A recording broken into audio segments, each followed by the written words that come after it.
Hello everyone. So the sound is good. Let's start with the decision on the Neurochallenge on nutrition and cognition. That is one of the 8 topics that will be working on as part of work package 3 of NeurotechEU. And I have now Sandra Curado and Esther Sendra-Nadal, and hopefully I will have also Santiago Canals in the next minutes or so. They will help us pull in the framework of the discussion about this topic, starting with Esther Sendra-Nadal. She's a professor from food technology at the University Miguel Hernández, and as an expert will talk us about this great aspect of nutrition related with food production, technology, and safety, and so on. Afterwards, we will have Sandra Curado from the Institute of Neuroscience in Alicante. And she will talk us about, I don't know about what already, but probably about how the newest technology, this close technology like smartphones and so on can help us on this challenge. And as I told you before, hopefully we will have finally Santiago Canals. If not, Sandra will continue the talk to put this the framework of the work package. So now I will try to share the PowerPoint presentation that they all three have prepared for just to do an introduction for the next panel discussion. So let me know if you see already this screen I'm sharing right now. Thank you, Juana. Can you all hear me? Okay, thank you so much. Good afternoon, dear colleagues. We are going to present the summary of what we have prepared about nutrition and cognition. Please, Juana, next. This is the main points that we are going to address in this presentation, which start from the world global nutrition situation, followed by malnutrition in both forms, hunger and obesity, and also we'll move to compounds present in food, like food contaminants that may affect cognition, and also interactions between brain and body, and finally all the technological developments that Sandra will explain us that may help us to improve our health. Next, please. Okay, I don't know, I don't see the whole presentation because I have the camera as well, but it's okay. Main challenges in nutrition related to condition right now are those that are presented here. Let's say those related to malnutrition, which are strictly regional, we will see afterwards, and include both hunger and overeating, and also we include eating disorders, food contaminants, the relation between aging and diet, and also the relation about nutrition and the prevention of diseases. Next, please. This graphic represents the hunger situation in the world and what is expected till the end of the next decade. And after decades of decreasing hunger in the world, since 2014, unfortunately, those numbers are on the rise again. Nowadays, 9% of global population suffers from hunger, and it's expected to get to 10% by the end of the next decade. As I was explaining, this is a regional situation, meaning that most people suffering from hunger is living in Asia and Africa. If we move the cursor, please, the countries most affected by hunger are the ones that are pointed there, Madagascar, and mainly countries from Africa, also other regions of the world. Next, please. And this is the image of malnutrition. Let's say the key issues for hunger and obesity, both conditions, are food insecurity. And why do people suffer from food insecurity? It's just because they cannot afford the cost of healthy diets. Those two images, a very skinny person shows the image of hunger, and the other shows the image of poverty in developed countries, not only in America, but also in all developed countries in general. Next, please. The Food and Agricultural Organization has set targets and has reviewed trends for the next decade and has identified 6 major targets, which are child stunning, overweight, food waste, low birth weight, exclusive breastfeeding, and adult obesity. They have been analyzing all the data, and they are expecting all those indexes to improve, except overweight and adult obesity, meaning that those obesity are expected to grow both in childs and in adult people. And we all know how bad obesity is for health. Next, please, one. Okay. And nowadays, a healthy diet is behind most health conditions than probably many other things that tobacco or other problems or alcohol. Next, please. In the next graph, we can see all several conditions, several habits that are involved in in predicting deaths. Those are the numbers of deaths in 2017, and those are major causes related to the cause of death. We can see that obesity is the 4th cause, but it's not the only diet problem, nutritional problem involved in deaths. Okay, next, please. So, as we have seen that obesity is on the rise and it's a major problem related to many other health conditions, we can see that challenge 1 may be that getting a clear understanding of the cognitive emotional processes regarding the desire for overconsume, for overeating foods, can help to prevent trait obesity and so to prevent all other health conditions related to obesity. That will be challenge number 1. Next, please, Juana. Following topic included in the presentation, included in this survey. Can you hear me? Juana, next slide, please. Okay. Next factor included here are those compounds, those food contaminants that are present in food and that may affect cognition and may affect neurological conditions in general. Here we can find several usual suspects, which are like several heavy metals like lead and mercury, and also persistent organic pollutants, endocrine disruptors, and also other new compounds that are getting introduced in the food chain. Next slide, please. Okay, regarding mercury in intoxication, we may think of both acute or chronic intoxications. Regarding the acute one, we may remember from last century the Minamata disease, which affected a lot of people for 30 years. And it was an acute ingestion of mercury due to the consumption of fishes that were living in a bay close to a large company that was that had as an effluent the methyl mercury in huge amounts. Healthcare.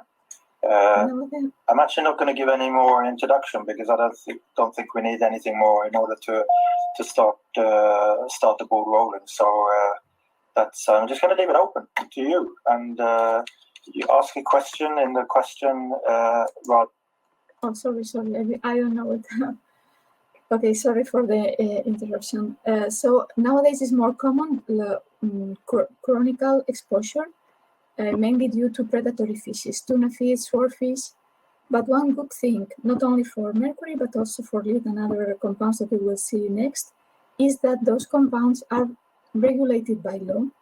and maximum residue levels are established by regulatory bodies, and also the content of those compounds in foods is surveyed in official control programs in all countries through Europe, and probably and for sure in other countries. Next, please. We talk about mercury, the other heavy metal included as a cause or major neurological problems is lead. Lead nowadays mainly linked to the use of foodware like pottery, and also, as I said, usually the levels of lead in foods are also included in official control schemes. Next, please. We have been talking about heavy metals, and now it's the turn of organic pollutants in food. They are usually pesticides that have been traditionally used, now are not allowed anymore, but they are still on the environment, and they end up in water and end up in the food chain, and its content in food is being biomagnified. And also for these compounds, the contents are regulated by law as maximum residue levels, and also analyzed in those official controls that every country runs. Next slide, please. Then another group which is has emerged in the recent years, because we were not paying much attention to that, are endocrine disruptors. And in these groups, we also have many pesticides that have been traditionally used together with other compounds. They have many effects in the body, including neurological disorders. And and also the last group of compounds, of toxic compounds that may be present in the food chain, are new materials that we already do not know the effect that they may have, like nanomaterials. And one common one are nanoplastics coming from the degradation of food packaging.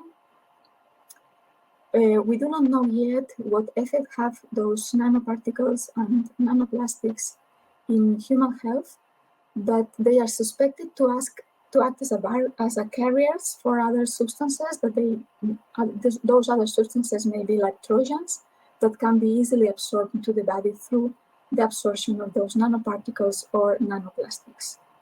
And next slide, please. There are evidences, however, that those nanomaterials, especially nanoplastics, affect gut microbiota, and as Sandra will explain afterwards, as we modify microbiota, we may modify the effect of the communication between the gut and the brain. So they may have, we still don't know, but they may have an effect, also a neurological effect. Okay, so a challenge too may be that a clear understanding of the long-term effects of the new generation compounds that will be used or are already used in food manufacturing processes and that are on risk of ending up on food will be fundamental to prevent health risk and to avoid past mistakes of getting those contaminants in food. Next slide, please. And the third challenge that I'm presenting, and that's probably the main factor affecting cognition impairment, is that the relation between diet and aging. It's quite clear that there is quite a clear relation between what we eat and our neurological development and cognition. And nowadays, 50 million people in the world suffer from dementia. From 60 to 70% of them, specifically of Alzheimer's disease, and about 20% of vascular dementia, which are the two main types of cognition decline. And those numbers are expected to rise in the coming decades. Next slide, please. We know that we can act through the whole life of a person in order to prevent some of those cognitive dysfunctions. So we know that early life diets and exposure to stress in young ages may lead to cognitive dysfunctions through life. So we can aid providing early nutritional interventions, preventing deficits, providing specific nutrients, and so on. Next, please. From all those compounds present in food that have been clearly linked to cognition and to brain function are fat intake, omega-3 fatty acids, and we know that an excess of fat intake, an imbalance of omega-3 fatty acids may lead to different inflammatory processes that may affect the development in adults and also in aged person, may affect the brain function during the whole life. And next, please. There are evidences that a high-fat diet affects the function of the body, different pathways, and finally ends up potentiating neuroinflammatory processes that end up affecting and causing memory deficits. Next slide, please. You have some of the common popular foods in this image that are associated to bad dietary habits. We also know that there are also evidences that a low dietary intake of omega-3 polyunsaturated fatty acids can also contribute to depression. It means that it may affect mood through its effects on different pathways, also involving inflammatory processes that end up affecting specific brain regions and lead to memory losses after maintaining those habits for a long while. Next slide, please. Okay, so as a third challenge for this relation between nutrition and cognition, we have some good news because we know that we can recommend specific diets, especially an increase in the consumption of fruits and vegetables, which are rich in polyphenols. And so this type of compounds may aid in preventing cognitive decline, mainly by reducing oxidative stress or by reducing inflammation. So challenge 3 that we are proposing is that personalized diets may promote resilience and healthy aging, aided by technological developments like apps that provide a continuous monitoring and recommendations for the diet. Okay, so from now on, my colleague Sandra will follow with the presentation. Thank you. Thank you, Esther. Can you hear me fine?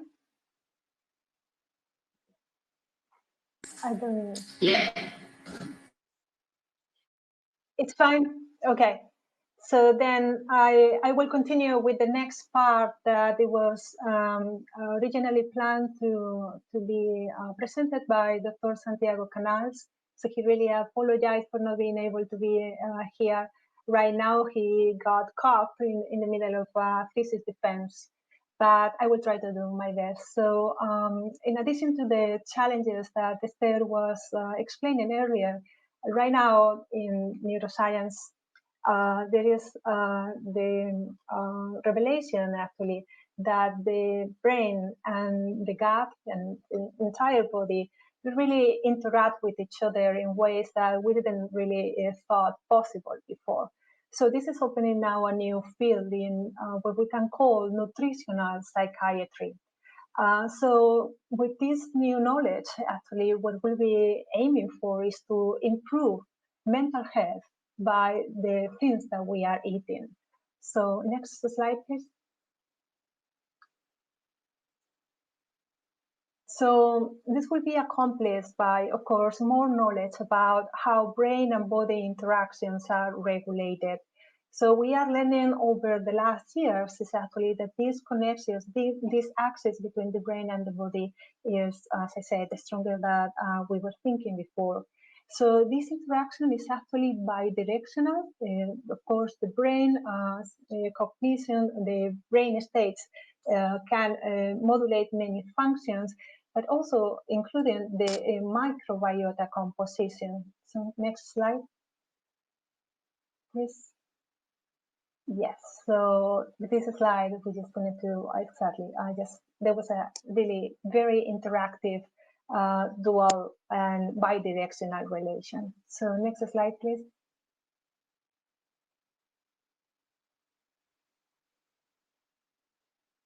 So what we are learning over this, oh no, please, the previous one, just to mention,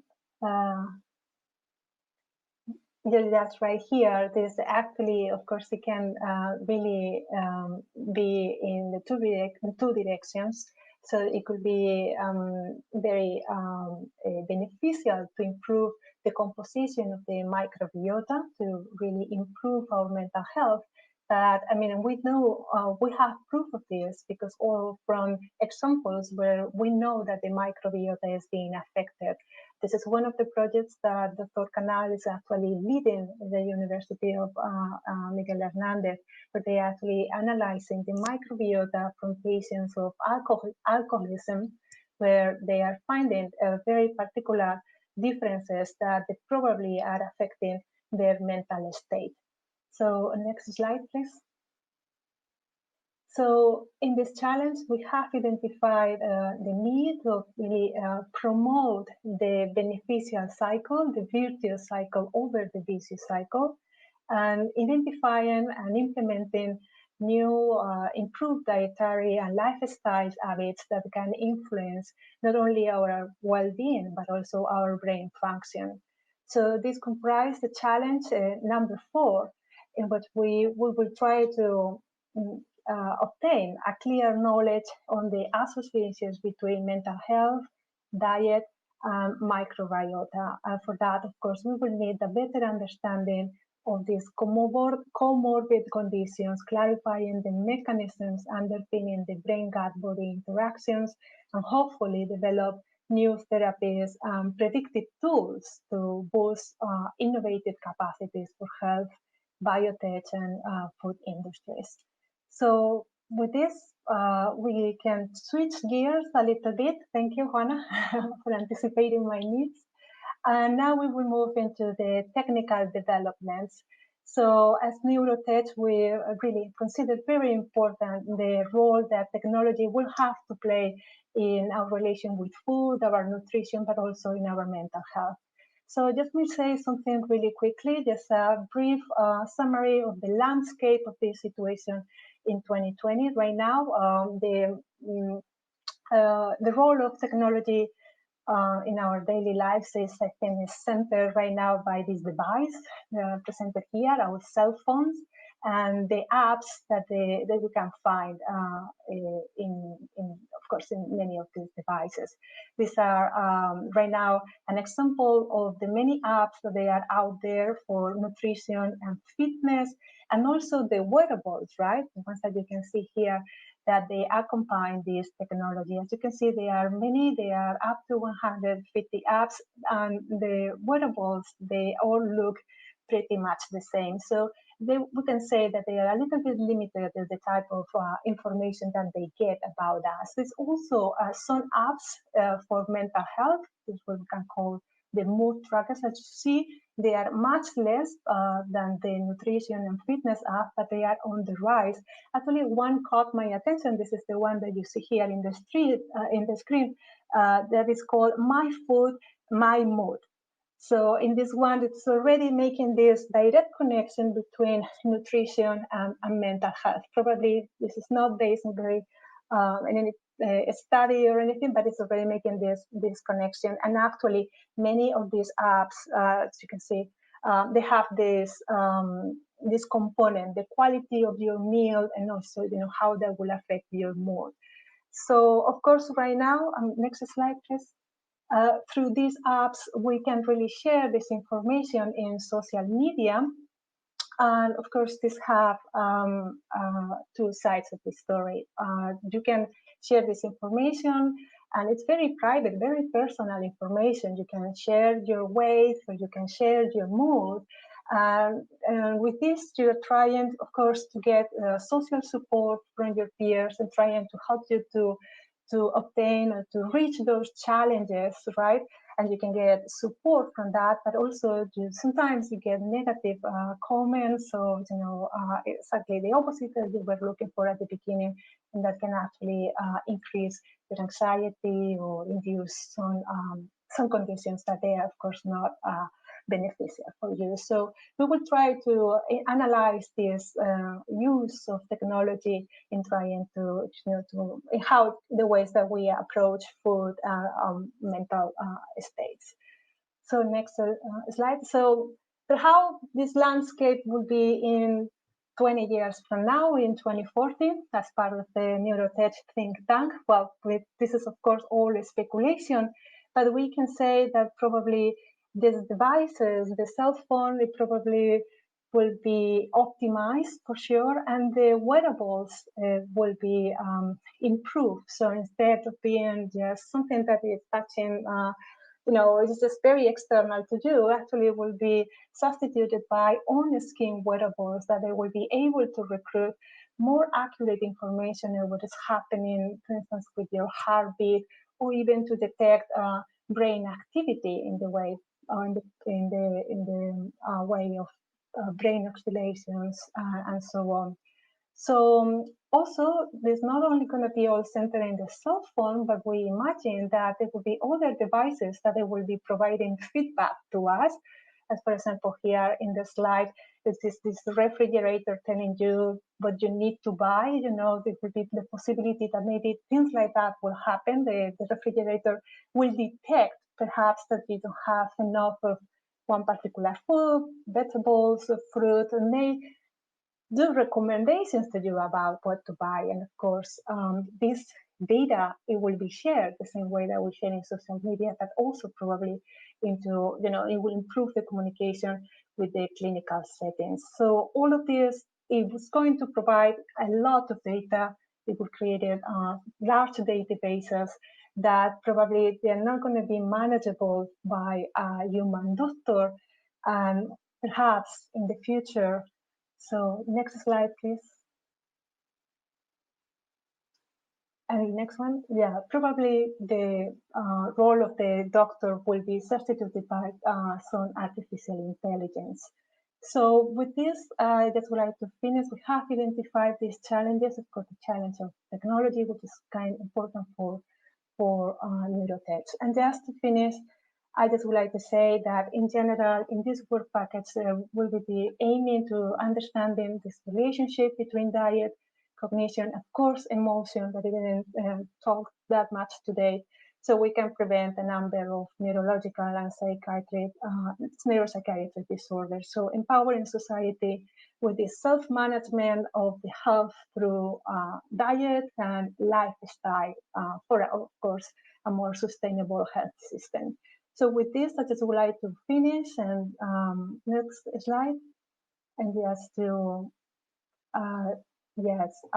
just to transmit again the happiness of being part of this effort, and we hope to get your feedback from the challenges that we have identified in this work package, and if you have any comments.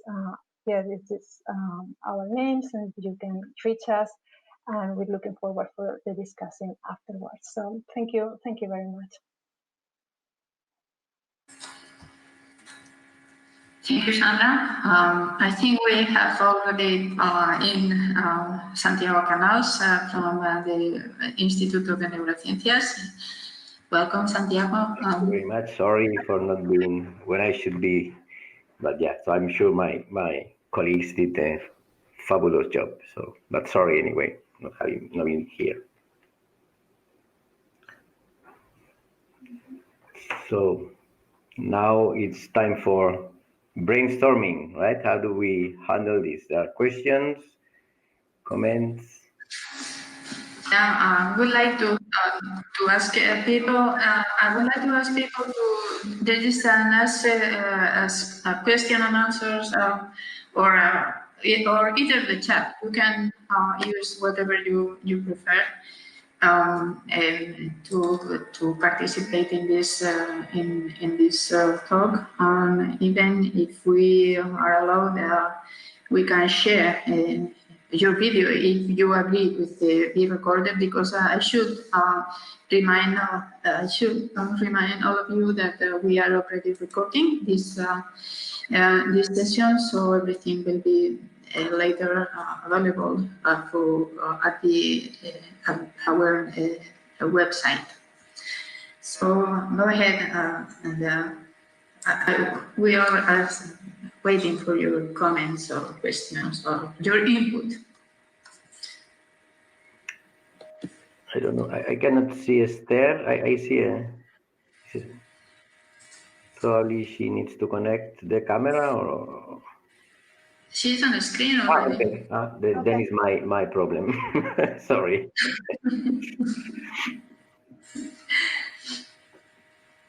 So one wants to add something about the future. This is not a simple thing.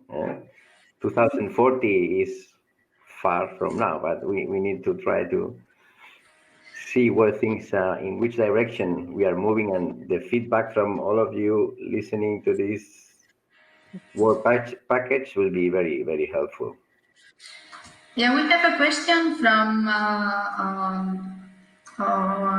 Oiko Konya. The question is, are there any evidence that antidepressants harm the gut microbiota and then affect the brain indirectly?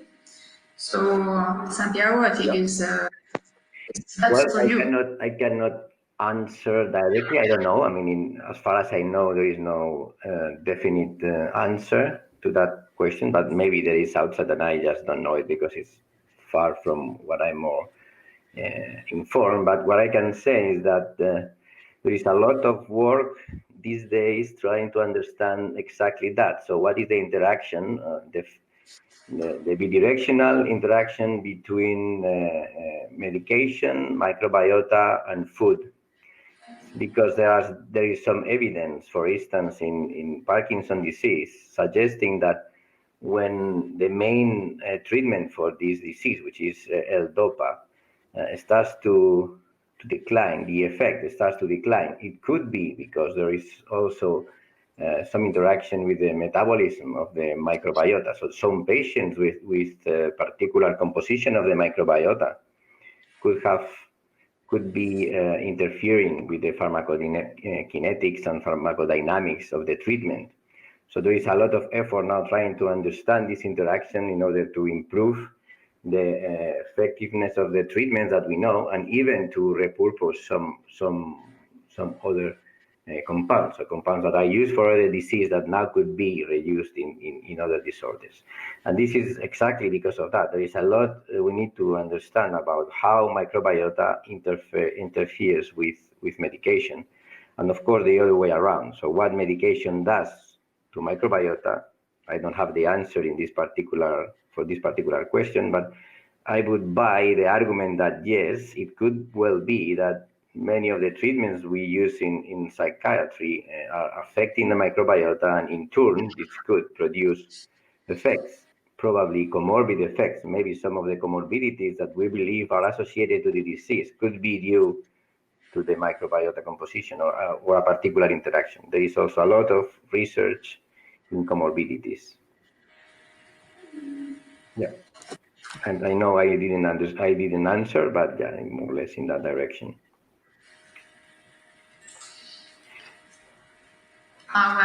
Well, we have some other questions that for sure we will have some more. I just want to make some comments. I think I'm not an expert on this field, of course. You know me, and I'm not an expert on nutrition and so on. But to me, there are three main areas that are the target of the efforts that I don't know if the politicians, the society in general should concentrate on right now. One has already been part of your presentation, that is food, that is food availability and food safety. The second one is nutrition education. I think we should do is necessary to develop strategies to implement this nutrition education. Of course, starting at school, at school stage with very small children. But when there are some other aspects we have probably to take into account, like immigration. We are in Europe. We have a lot of people that is facing brutal changes in their nutrition because they have no available let's say the regular food already, and this is something we should think about. And finally, there is something that is more less serious, that is probably developing culinary skills. So in modern society, people we have no time available for cooking. Our time is very limited, and people is dedicating less time to prepare and to eat food, both of them, just not only to prepare but also to eat food. And we are missing the traditional culinary skills that our society used to have. So I think that you should probably take advantage of these very popular TV shows that we have almost on every country. There are plenty of TV shows on culinary skills with big chefs and also with regular people teaching how to cook, and probably we should take advantage of all these all these things to make people cook again. Yes, I agree with you, Juana, in this point. What is also happening is that this movement towards eating more ultra-processed food, which is many ready-to-eat food, and usually all these types of prepared food are coming on plastic packages and many other materials that contact with food. We heat those foods inside those plastic packages and so on. And that's changing, that's increasing. As we were saying before, the number of compounds that we are carrying into our food because of those contact with the materials. And also all these ultra-processed food, most ready-to-eat foods, contain more salt, more fat, just they want to make it tastier. So they are not as they do not have the same composition as traditional cooking. So I think it's really this type of popular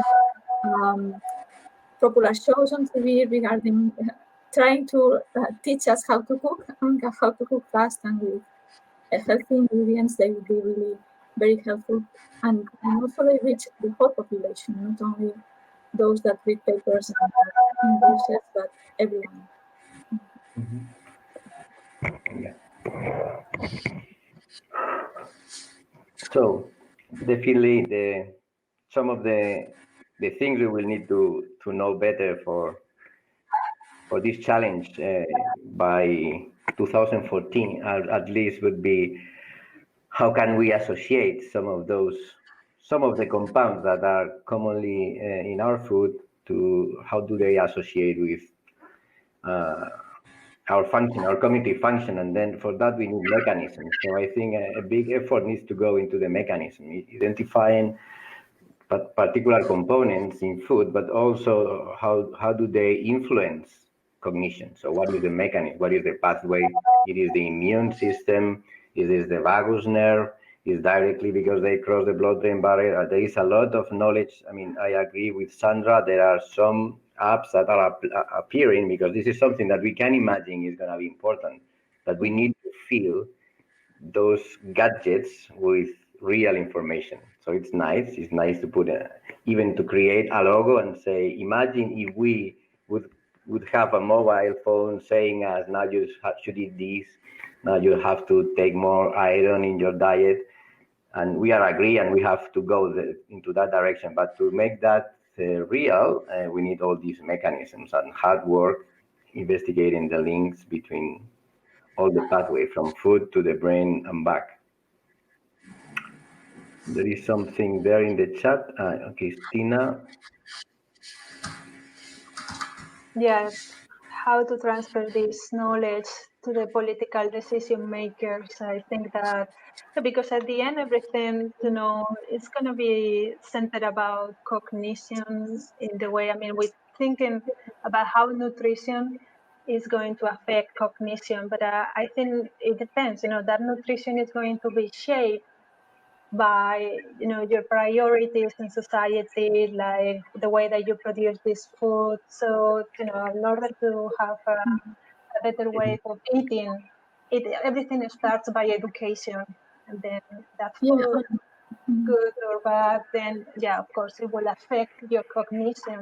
But the first decision is ours to actually what and how we want to produce this food, and that it really is touching. I think this working package really is touching many different aspects of society and everything, because how food is going to be produced is not only that you will eat that food, but if the way that we produce the food is in a very contaminant way, and we are going to need to produce more and more food in the future for more and more people in the world, that is not nutrition per se, but it for sure will have an impact in society. And well, I think that nowadays we are eating the safest food than ever, because those mechanisms of having the knowledge into the regulatory bodies, not exactly the regulatory bodies, but let's say in Europe, we have the European Food Safety Authority. They are a whole set of scientific experts giving advice constantly to the European Commission. So all the products we were talking about that are food contaminants in the food chain, they are already included in regular programs of official control, meaning that we have our authorities sampling a certain amount of foods every year in the market in every country. So in this topic, to me, the most important part is what Santiago said. I'm more concerned about unhealthy food, not that much about food contaminants, because I know there are programs following the levels, giving recommendations. But to me, the most important are those foods that we think they are fine. They have no toxic. I can eat as much, fat, sugar, and I may buy foods that are already prepared with many unhealthy ingredients. They may be safe under the toxicological, the microbiological point of view, but they are doing something to my body that we need to find the explanation. How do they work? How are they really affecting us? Because we are people not concerned about those things. They may think about contaminants, about microorganisms, salmonella maybe, but they do not think about what it's like, sweets or food in a really nice presented way. So, I think one of the interesting things of initiatives like this, like Neurotech, is exactly putting together all the expertise that is required. So we are just, by talking about the problem, we are mentioning, I don't know, dozens of fields which I ignore. I'm a neuroscientist. I could talk about the brain, and maybe I could talk about the impact of some alterations in microbiota and try to find the mechanisms. But to provide a complete solution, or at least the way or the pathway into that solution, which is, I think, what we have to provide in this work package for 2040, it's immediately clear that we need expertise as rich and as possible, right? Because everything is going to be important. Is the brain, but we have said, okay, the brain needs to be in a body. This is the famous embodiment. We cannot understand cognition without the body, right? I would like to explain cognition in a petri dish, but I'm convinced now that I cannot.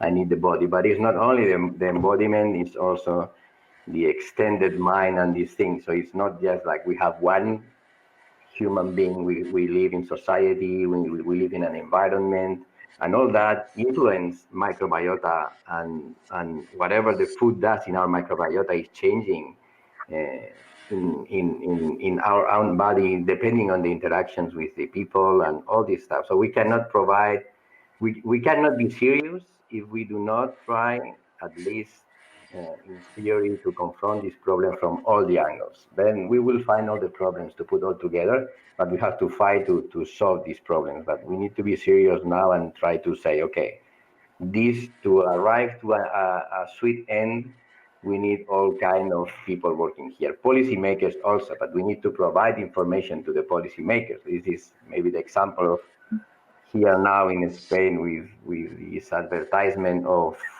gambling and gaming that was going into all TVs and everywhere, and then by providing the experts of us, by providing the information to the policymakers, we are changing that reality. So it was a complex problem with a lot of economical interest behind, but we are changing that.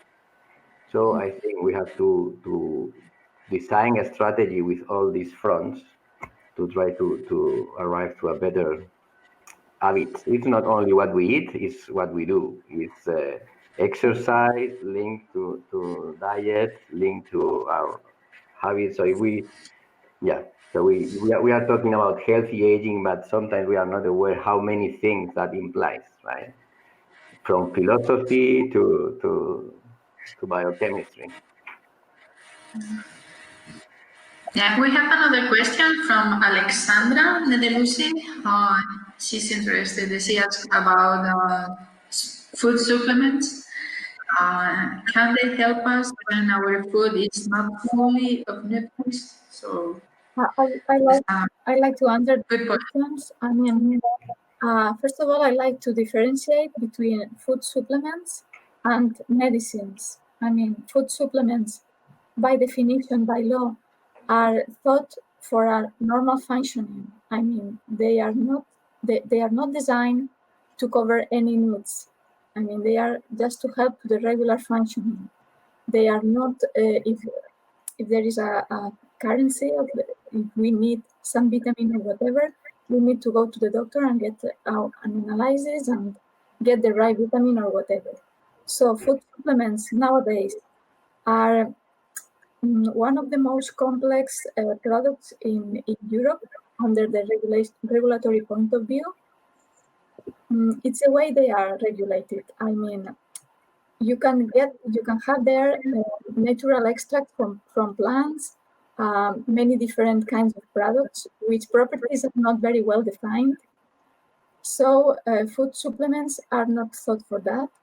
And now it is a field where you can find supplements in a gym, you can buy supplements through the internet, and they are regulated, not through a regulation, because there are different types of laws, food laws in Europe, laws in general, but they are regulated through directives. And directives have the problem that every country has to adapt this type of regulation to the national regulatory bodies.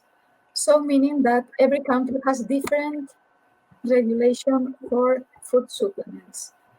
And there is a huge problem, probably my colleagues will know better, especially about sports, about, there have been several famous issues regarding food supplements consumed by cycling people, and that having, some of those food supplements can be bought through unconventional ways, meaning ways that they are not really, they cannot be easily reached by official controls, and sometimes have been linked through doping and other kinds of problems. So food supplements nowadays have to be think at something just to make me feel a little bit better if I want to, but not if I have really a need of one vitamin or iron or whatever. I mean, if I have a problem, I have to go to the doctor, because food supplements nowadays are something undefined and only designed for a healthy person, not for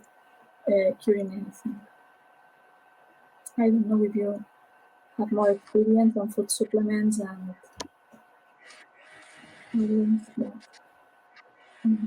Okay. We have some other questions. One is from Aiko Kwania again. Could you talk a little bit about your current projects? So I hope you are asking this question in particular to those of us that work already in this field, or are you interested in general in the current in the ongoing projects of our labs? So I think you should start, Esther, because you are already working on food technology and nutrition and so on. Now, let's start with you. Okay. Well, these years we are taking part in a project called Neurosmartology.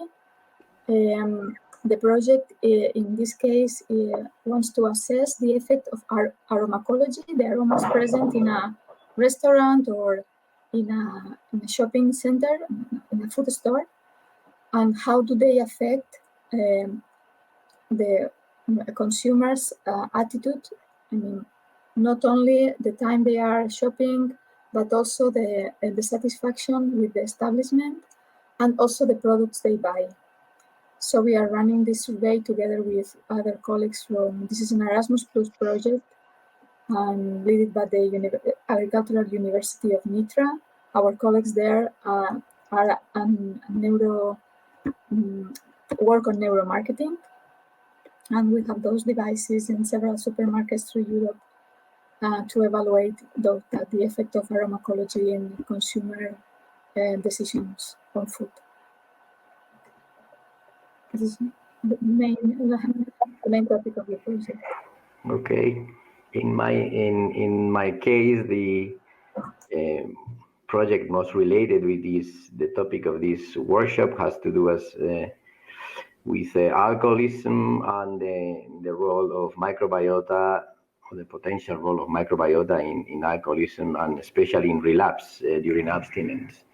In that case, what we do, several things. So we try to use MRI, magnetic resonance imaging, together in the brain. So we do multimodal brain imaging together with the analysis of microbiota, and we try to develop biomarkers for different stages in the disease. So how let's say how different species of bacteria are associated with particular measurements in the brain, as fractional anisotropy in white matter or gray matter, or how the connectivity between some brain networks, the strength of the connectivity change. And we find associations, interesting associations, scaring associations between microbiota and how our brain communicates, or how the prefrontal cortex correlates, the activity in the prefrontal cortex correlates with the activity in the hippocampus, which is relevant for decision making and learning and memory, or with the amygdala. So we can find some statistical associations between the composition of the microbiota and our brain functioning at the systems level, without talking for the moment, without talking about cognitive functions. But in this project with alcoholism, we want to link everything. So we want to link the microbiota. So what alcohol does to the microbiota, what the alcohol does to the brain, what is the interaction of both elements, and using animal models, we try to bring the causality. So to escape to the correlation and bring causality, we can play with fecal transplantations from alcohol-exposed animals into naive animals, and this kind of experimental tricks, trying to dissect the pathways, so the mechanism that links the effects of alcohol in microbiota to the findings in the brain. So our hypothesis is that there is a link, and we are looking for that link. We have some ideas how this could be, but in principle, behind that idea is the hope that treating microbiota, as it will be complicated, but treating microbiota could be easier than trying to equilibrate our complex networks in the brain. So we know alcoholism is a very complicated disorder with a lot of comorbidities, and we have identified, many labs have identified many alterations in those networks. You can imagine that the brain is a network of networks, everything is in equilibrium. And when you lose your functional equilibrium, restore that equilibrium is complicated. We try, but it's complicated. But our hope is that maybe one of the elements that disequilibrate the network is in the microbiota, and we could treat that with a probiotic, for instance, or with a fecal transplant. then the proximity of a treatment, so a successful treatment could be closer, especially, as I said, for this period of abstinence and to decrease the risk for relapse. That would be the final goal. Yeah, that's it from my side. Okay. So from my side, in my lab, we are really focused more in basic neuroscience. So we have not incorporated just yet any component about, how nutrition or food will influence the activity of the brain or the way that the brain transfer information. So this is the processes that we are more interested in understanding in my lab. And in particular, we are focusing in a cellular process that we believe to be quite important for learning and memory, that is the synaptic plasticity. So we're trying to understand this process at the molecular level.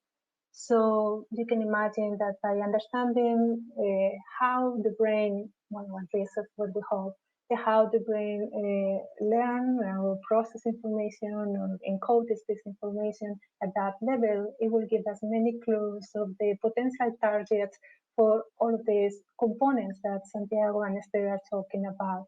If these processes will be targeted for the good or the bad of these substances, then we may have a way to actually look at it by looking at the plasticity on this brain.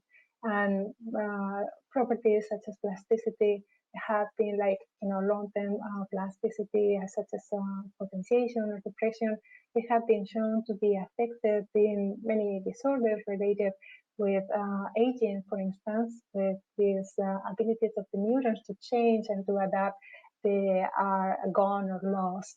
So this for sure will give us some clues of how the brain learns and processes information. So very basic neuroscience using techniques such as molecular manipulation and in vitro electrophysiology.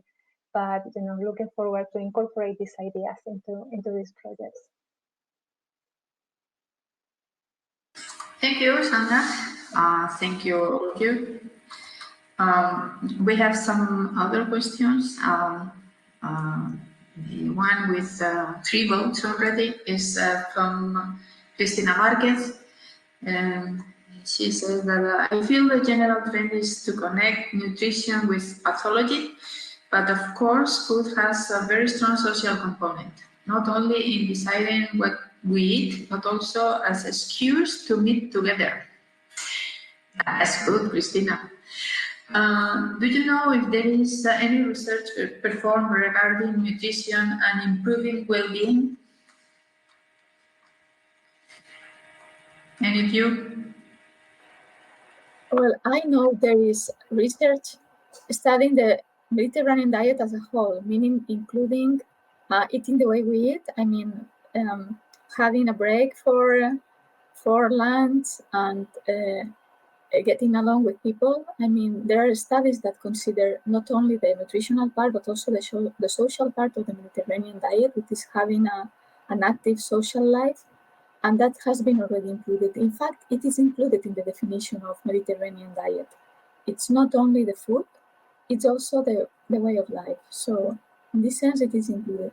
But I don't know, I have to check if there is connection between, as we said before, between some foods, some dietary habits and depression, and as Sandra explained before, this is true. But other well-being factors, and we will get deeper in that through the project. Yeah, I just would like to say about this because when I was looking for these apps for mental health, and I found some of them. Like this one that I just showed you, the My Food, My Mood, and they all seem to be based. They claim this based in some scientific studies.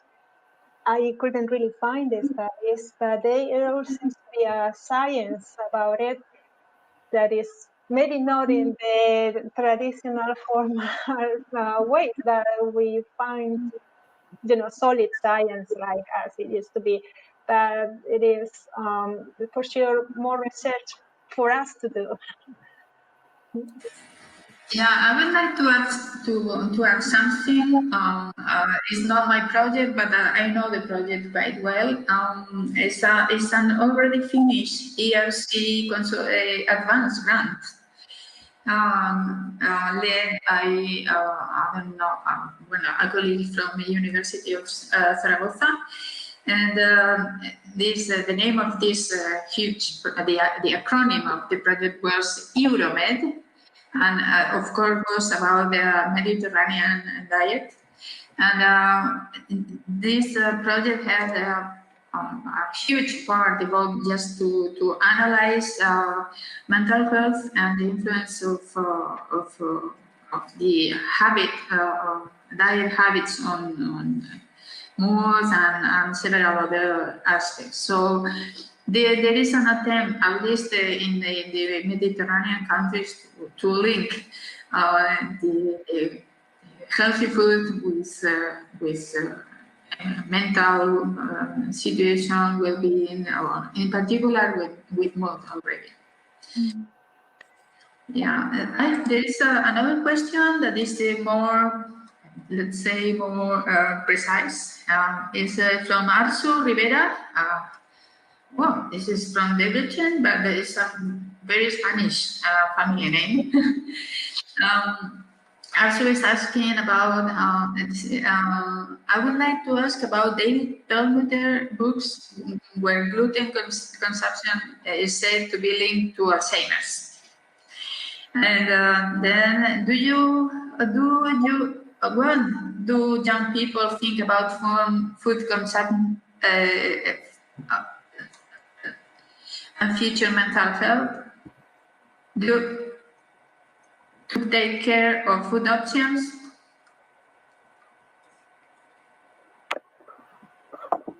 Well, I personally, I do not know the book. Food is subjected to many fashion periods. I don't know, I haven't heard about gluten being behind any type of disease, and I cannot see, I mean, I don't have a clear clue why would be the reason. It is a protein we have been consuming for a long while. Now I need to explain that once we started here in Spain a program to label of gluten-free foods, which is very convenient, especially for celiac people. And what happened is that people with no type of celiac disease start shopping more and more gluten-free foods. In fact, for many years, year by year, the sales of gluten-free food increases by 15 to 20% every year.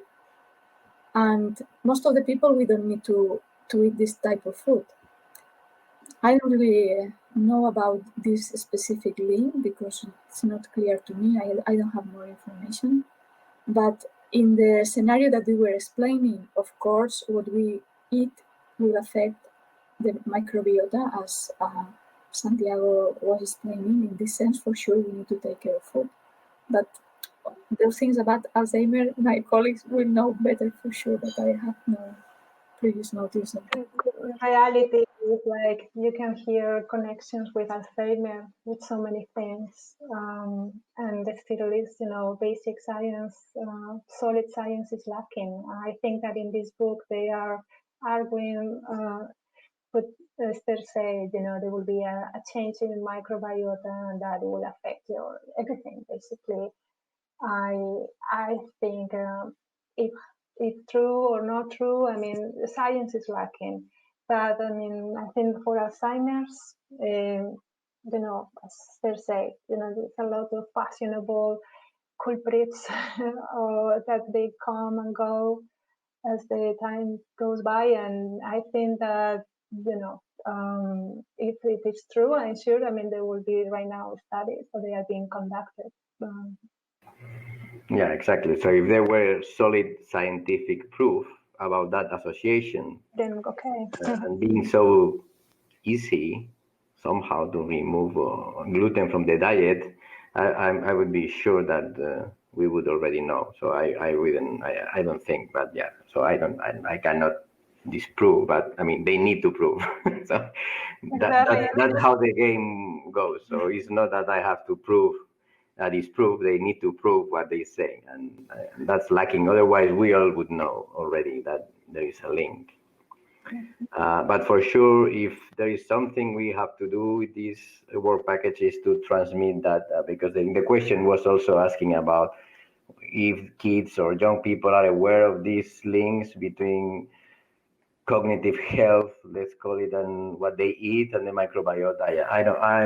I would say, or at least what I know, they are not well aware of that link and the relevance of what they eat into what they think, and how will they think in 50 years time when they are aging a little bit. So I think that's an important task, an important goal of this work package would be to maybe, first of all, find the scientific information, scientific demonstration of the associations, but also a clever strategy in the media, in everywhere to convey this message. So we cannot establish nowadays links, bidirectional links between food or microbiota and too many diseases or disorders. Not with some cases it's clear, but not with tons of them. But it doesn't matter. We know there is a link between health state and these factors, so we should convey that message as soon as possible. And that kids, young people, old people, everyone is aware of that. And if we could, as I was saying, for gaming and gambling, if we can influence policymakers in what do we put in TV, in these advertisements and things, and which the personalities that support the consumption of particular foods or drinks. So, and we criticize that behavior when the food or the drink that is being advertised is already known that is not good for health. That would be a big change, actually. Yeah, and I think that even maybe they don't know for sure about the connection, but I think that the young people, the trend at least, is to be more health conscientious, even if they don't know exactly why or how, but in general, like more environmentally conscientious and more, like your health, to monitor your health. And even a little bit on TV, you can see things now that 20 years ago you don't see. Like, I see advertisements of, milk, just not a particular brand of milk, but just drink milk or eat oranges or things like that. And I think that they will go into the right direction, in trying to influence, or just to eat Mediterranean products like olive oil and things like that. They don't have a brand name. It's just like in general. So I think it's a good effort from the policymakers in trying just not advertise Coca-Cola, but an orange, any orange.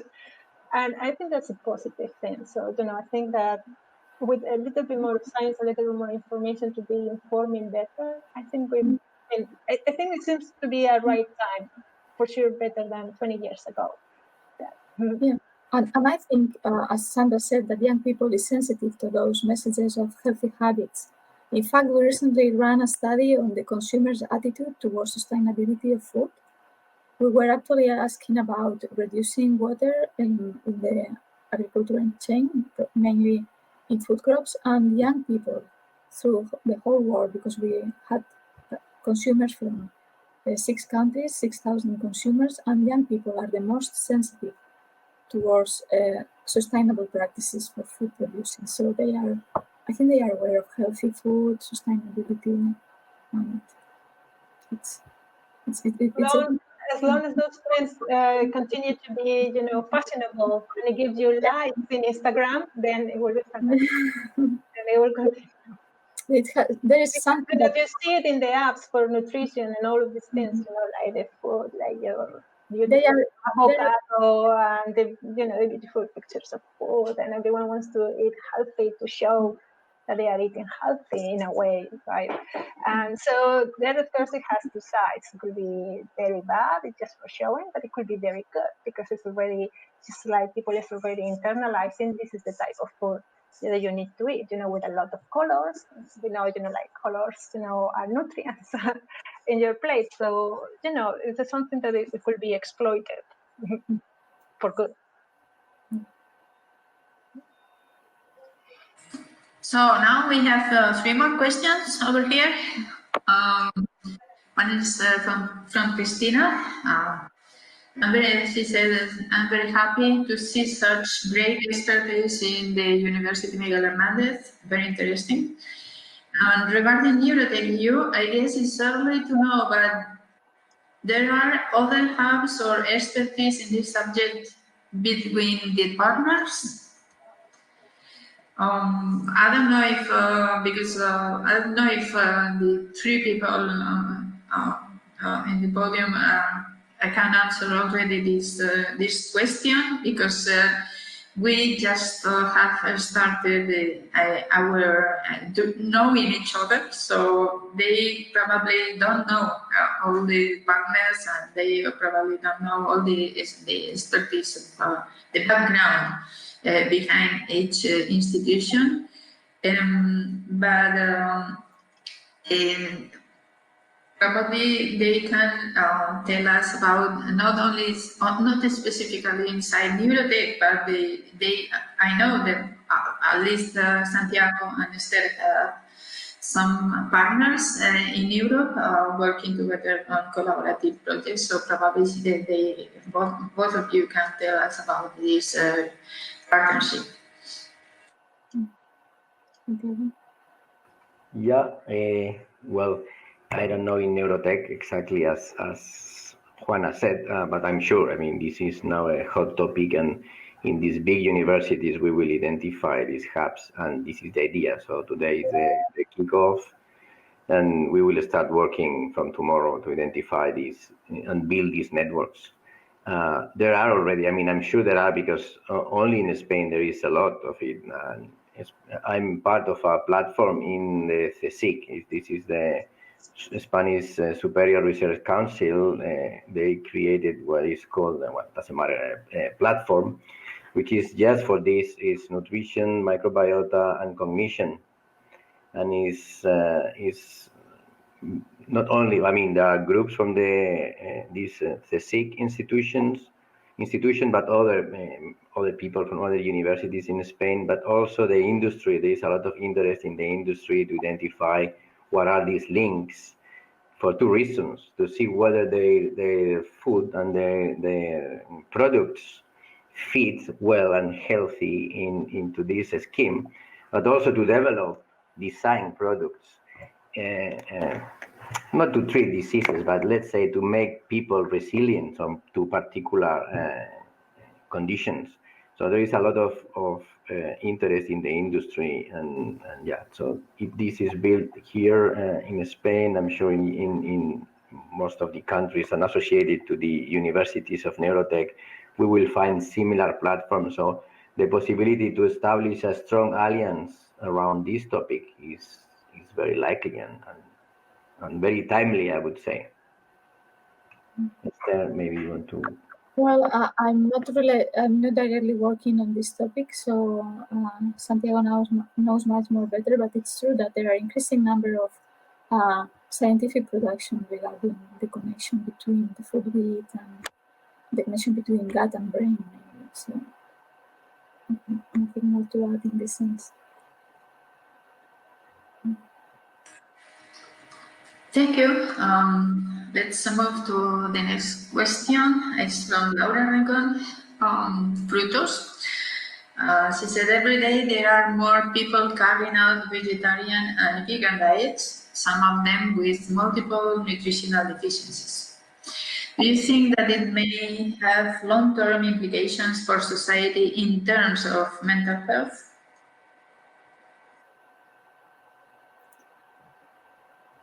But I don't know. I think that most India is a vegetarian country.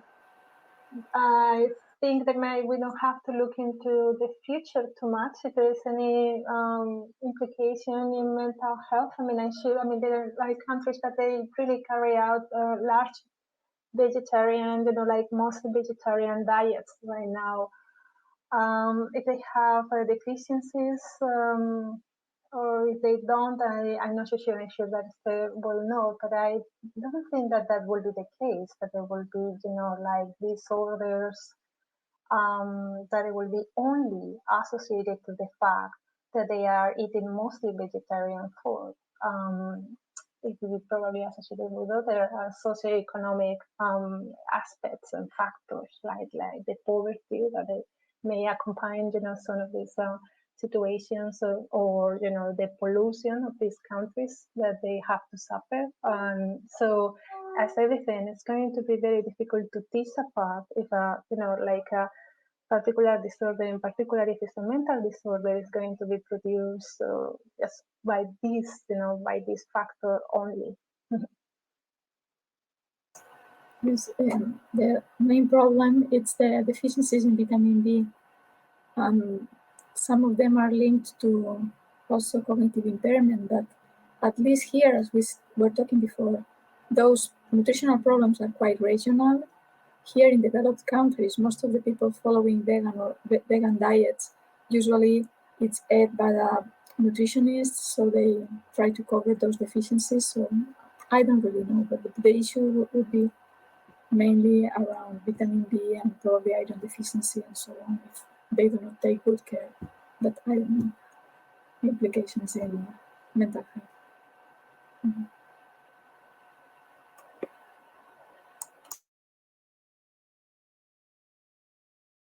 Okay, we have another question from Professor Saibasili. Sorry, I don't know if I pronounce properly your name. The question is, gluten extraction should be done by a chemical processing. So, do you think it is necessary for some people that doesn't really need butterfashion? The huge increase in gluten-free might be because it becomes so popular. Yeah, that's right. Well, actually, in order to design gluten-free foods, usually they try to avoid flours with or any ingredients with gluten. I mean, it's not that common to remove gluten. The most common way of producing these foods is avoiding the use of ingredients that contain gluten. However, there are expensive processes. Companies need to have separate lines for gluten-free and regular products, even sometimes separate buildings for that. And you are completely right. I mean, it is a fashion. This is something that happens a lot with food. We like, I don't know, the magic of food, of ingredients. Once in a while appear new foods that we think they will cure everything. I mean, they are healthy, they are good for your brain, they are good for everything, and we really don't know, but we just go and buy them and eat them. And something similar happened with gluten-free foods. For sure, there is some part of the population that needs it, but also many other people is consuming them on a regular basis, and they don't really need them. It's just that they're popular, as you said. Yeah. I agree with that.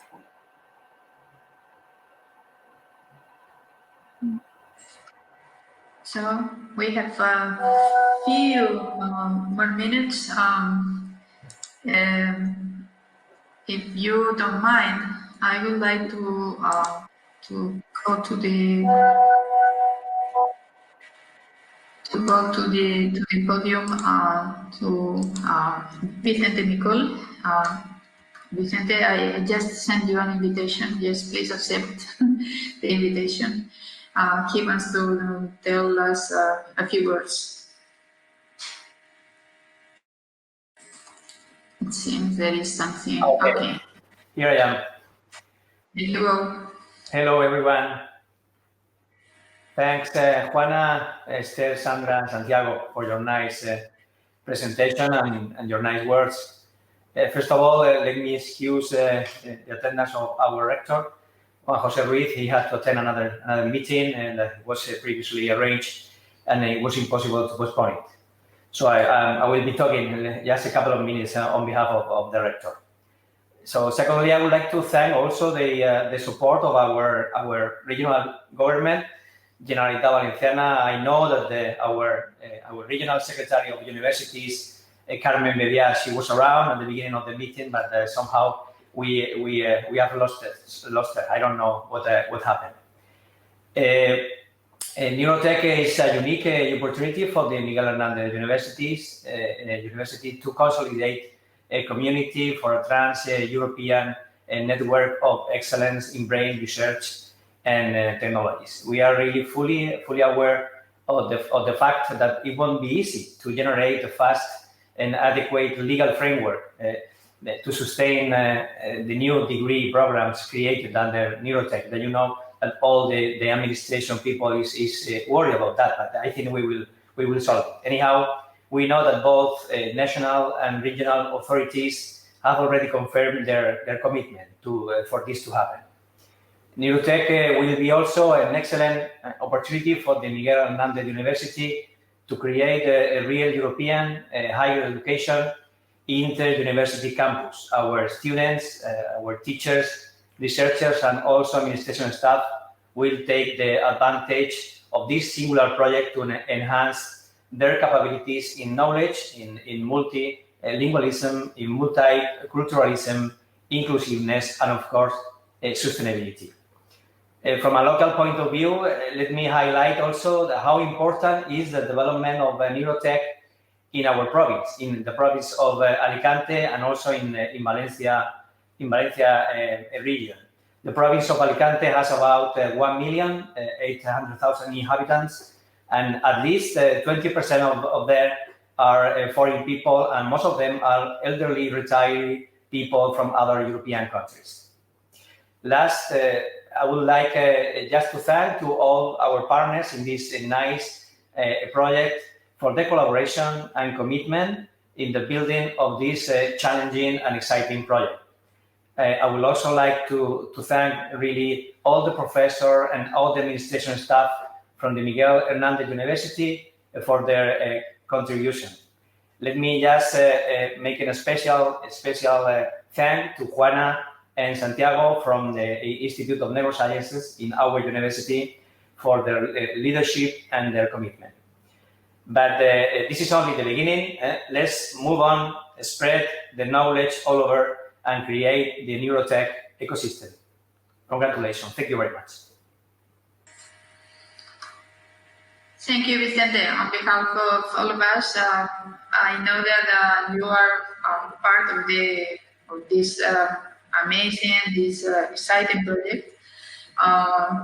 And you are always supporting us and helping us with all the administrative, all the paperwork that is behind this, as you said, amazing and very, very exciting project that we are just beginning right now. So we promise that we will work hard and we will go further probably our own expectations on that. So thank you, Vicente, for joining us. So in 4 minutes already, we should move to the common session where Sandra, you will, I don't know if Sandra or Santiago, because I told them that Santiago will be doing kind of a brief summary of our session. So probably you, Santiago, will be asked to do so. I would like to ask you, Sandra, Esther, and Santiago, and I would like to ask the people that already attended the session, not only because they attended, but because they already have participated, and I think this is the more important thing, to have their feedback, to have their input, and to have their thoughts, because we need a lot of brains working together to do better NeurotechEU project. So thank you everybody, and see you in a few minutes at the general session to close this kickoff meeting of NeurotechEU. Thank you, all of us.